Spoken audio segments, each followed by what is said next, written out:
بسم اللہ الرحمن الرحیم،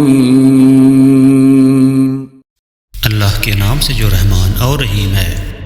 اس کے ساتھ ان کے نبی نے ان کو یہ بھی بتایا کہ خدا کی طرف سے اس کے بادشاہ مقرر ہونے کی علامت یہ ہے کہ اس کے عہد میں وہ صندوق تمہیں واپس مل جائے گا جس میں تمہارے رب کی طرف سے تمہارے لیے سکون قلب کا سامان ہے، جس میں آل موسیٰ اور آل ہارون کے چھوڑے ہوئے تبرکات ہیں، اور جس کو اس وقت فرشتے سنبھالے ہوئے ہیں۔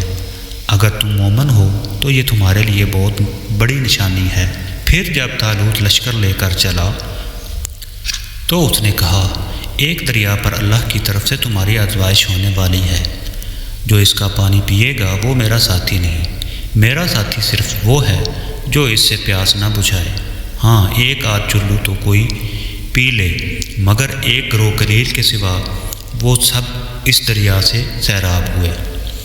پھر جب طالوت اور اس کے ساتھی مسلمان دریا پار کر کے آگے بڑھے تو انہوں نے طالوت سے کہہ دیا کہ آج ہم میں جالوت اور اس کے لشکروں کا مقابلہ کرنے کی طاقت نہیں ہے۔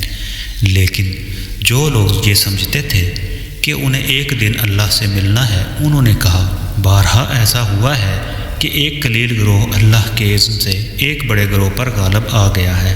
اللہ صبر کرنے والوں کا ساتھی ہے۔ اور جب وہ جالوت اور اس کے لشکروں کے مقابلہ پر نکلے تو انہوں نے دعا کی، اے ہمارے رب، ہم پر صبر کا فیضان کر، ہمارے قدم جما دے اور اس کافر گروہ پر ہمیں فتح نصیب کر۔